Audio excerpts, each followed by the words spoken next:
Julian, you're in the finals now. I'm in the finals. The top 4 game. Yep. Excited? Is this going to be my first top 4 Armory win, I think?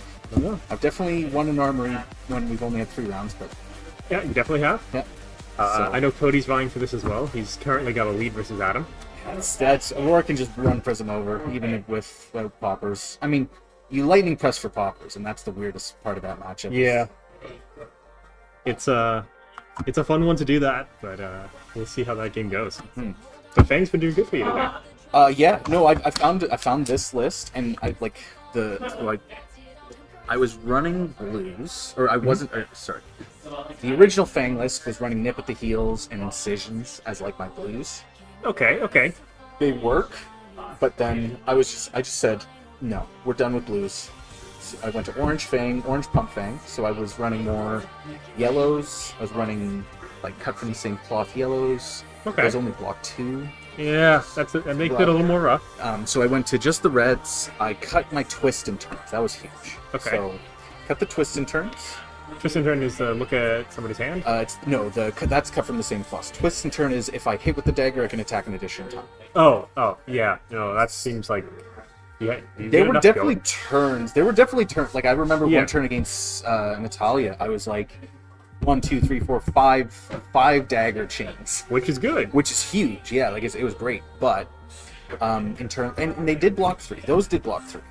But at the end of the day, they weren't draconic, so they gunk a little bit, and they aren't reactions. And so that's the thing.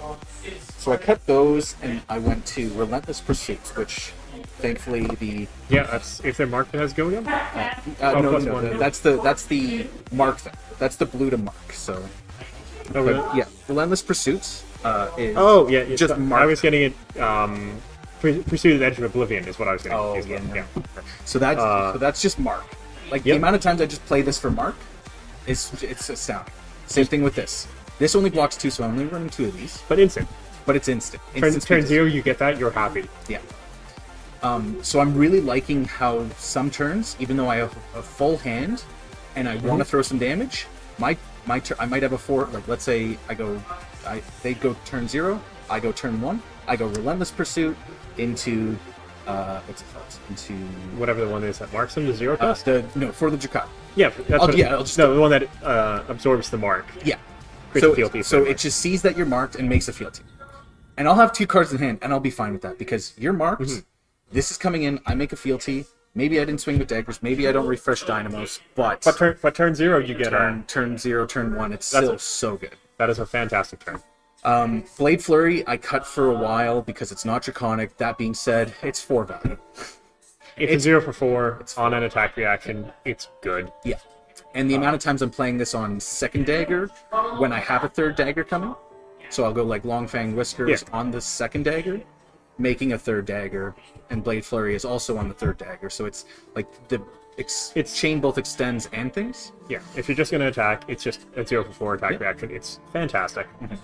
It chose the line, I think, in my mind between an attack reaction and an action card. Yep, and it blocks 3. Blocks 3 reactions are great. That's my favorite thing. I'm running more blues now, so I can afford to Vigor Token a lot more, which means I can also afford to bring back Endear Devotion. I did cut them because they do cost 1. When I was running orange... A question I was going to ask is, how many of these are you running in? You seem like you're running... all 3. We're back to all 3 on them. Of both? Of both, yeah. So all 3 of these. My thought is, like, you said you were running a few more blues. Is Nourishing Emptiness something that you had considered? But running these, I wouldn't say it's something... Nope, my other blue is Glint. Surprisingly enough. And Nourishing, the 2 for 6 on hit. 2 for 6 if there's no attack action cards in your graveyard, dominate, and on hit get +1 intellect. Yeah, but with running these 2, no. If you're just running 1, you can get away with it, I think. Yeah. So this is my it always felt weird to play Glint, but it's still Glint. It's still good. With the blues, I create more Vigor tokens. I can now play Perforates. With the 1 pitch more consistently. Perforates, I get a second attack with that dagger. If I'm not online, it's now free. Draw a card. I'll make it draconic. It pays for itself. It's good. And you draw a card. Red line decks are always happy to draw a card because the chances that you're going to get a blue is not good. And even if you do, say you get a chip off, a glint or a relentless, you're not upset with that. Chip off, you just instant discard it. They're marked. It's fine. The only time is like if they're already marked and you don't want to keep it in hand because you have to put it in arsenal or something, then it's just a little iffy. Yeah. Yeah, and then otherwise, keeping the scar tissues, they're so good. Affirm's just the better Endear Devotion. You got to play Pledge Fealties. You just have to. Yeah, I think it's unfortunate. It's not always the best card that you Not want the to do. best, but also turn 0, it's pretty fun. They attack you, and you just like, oh, Pledge Fealty.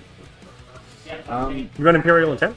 That was in the pump list where it was just an attack reaction, draconic attack reaction. Because it seems on the surface good, but you try to look at it a little bit more and it's like, well, value-wise, this is always going to be a 0. Yeah. And this is it's the worst of two. the barely playables. Yeah. So yeah. If you don't have some of the higher value cards like Long Whiskers, Blade Flurry, Perforate, it's not bad. Yeah. But it's not the. And then that all you got. This is just needed in this meta. Starfall swings for 2. Daggers come in for 1. You need it. That's all. That all you got is. Yeah. It's a good card. It replaces itself, and it's a yellow. So if you need to pitch it, it's a great pitch card. Yeah. or if you have to get 2 yellows and you're playing against Adam with Prism, just get him out of there. Oh, that's right. Yeah. You know, I don't even think about that very much, but it does work. It's not one that's you're ever happy to do, but you sometimes just have to. Yeah. The Loyalty Beyond the Graves. I wasn't playing them in a previous list, but I've definitely gone back to them. What's great is what you plan for is you just plan to arsenal. Like if the game's a little bit slower, you plan to arsenal Fire and Brimstone. Yep. And you go Fire and Brimstone in arsenal. You draw a couple D reacts, and then you have Loyalty, and then you're just like, oh, 5-card hand. I can attack with 4 daggers, and then we're just like it's just a gas turn, and you pop these. So you don't pop them the moment you have them. No, you pop them when you need them because that extra card when you want to be like, oh, okay, cool. I have a gas hand. What's even more gas? I have one more. Or I don't have Draconic in this hand. I need to find a Draconic card. I can't spend the fealty to make something Draconic, something like that. It can really fix it for you because just having that card draw, and at worst you block 3 for it. Sure, it's not going to be doing the damage, but you're not unhappy to be able to block 3. I like it now that I've played with it a bit. Yeah. Sinks. It does what you need it to do. Blocks 4. Sinks of Retribution. He does have them, we swear. He just didn't want to replay. I just didn't want to. None of us have a problem with that. Again from last week. Yep. Smoke out. When they're playing reds, you want to mark them when they're attacking. Aggro ones. Yep. It's great. If you're not into aggro, less good. But yeah. I was running Den of the Spider for a little bit. It just doesn't activate as much, and it also is a block 3, and you don't need block 3s as much. Blaze Headlong, you just need to go fast in a matchup. Same with Tooth of the Dragon. Blaze Headlong is superb. Yeah. Yes. It doesn't automatically fit. But it's there. I think it should. Maybe. You have enough times to give yourself go again, and then dropping a Blaze Headlong for 4. Yeah, but there's times where you just you either want to dagger, and it's not quite there, or you don't have. It's there, but it's very cuttable in a lot of matches. It feels. And then cuts anytime they're attack reaction-y, either warriors or assassins. Yep. You get to see their hand. You have to have it in assassin because just seeing their hand and knowing what they can just mess you up with, it's huge. Really helping you against Ernie. And then 1 Jagged Edge because I don't know what to do with this because all the armor. It's the standard armor, and then I run headpiece for nothing. Okay. Yeah. And I have the blues to support more AV now. Not a lot. Not a lot, but enough that AB1 I think is okay. AB1, yeah. And that's the thing, is you stop Burn Up Shock for Channel Lightning Valley and stuff like that. So it does Burn Up Shock. Oh yeah, for Burn Up Shock and just the one they're coming in with the shock, and you're just like, I don't want you to draw just yet. You might still draw, but make him work a little bit more for it. Yeah. And I think that's you have to sometimes assume that someone who's playing Aurora, they drop a Burn Up Shock, they have a Lightning Valley out, some damage is going to leak through. You're going to try not to. You're going to try not to. But you're going to try your best. It'll happen. It'll happen. And you just want to make it as painful as possible for them. Yeah, and this is just open right now. I don't know what to do with this because if you run into Enigmas, it's going to be really good. That's the thing. Nobody plays Enigma here, Not and in the store, I'm not even going to bother running this into Prism because it's just pitching 1 for it. It's not that great. It can be if he has a big board state set up. He's got multiple ranges, sure, but If he doesn't, and if you're in that state, you're probably already not doing well. So yeah, it's all right. it's all right. It's one of those ones where it's just like, it's the one card I don't know what to do with. I might think about a Spell Void instead of it. You should put that should be Arena's Prayer. I had Arenas for a bit. Because you're not really sure what it's used for at this point. Yeah. Arenas can be a blanket, AB. 4 or 5. Yeah. Well, you have to pitch at least 1 for it. You probably want to pitch 1. At worst, it's 4. Yeah. So you turn a red into, or 2 cards into AB4. If you pitch a blue, at worst, it's AB6. So against some, it can be pretty good. And I think, honestly, most decks, I think, if you're not running much, that should just be what you run for. Oasis could be another one. Oasis one. There's a lot of guys are running Sigil of Solace because they go for a block, and instead of like a Pledge Fealty or something, they block, and they like make a Draconic Sigil. Gain 3 life. It's I get it. It has saved me, but I get it, but I've since moved away from it.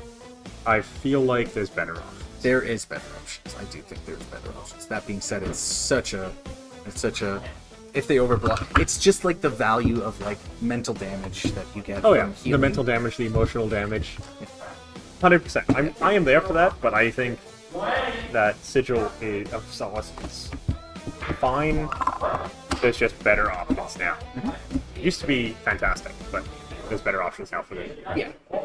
So yeah.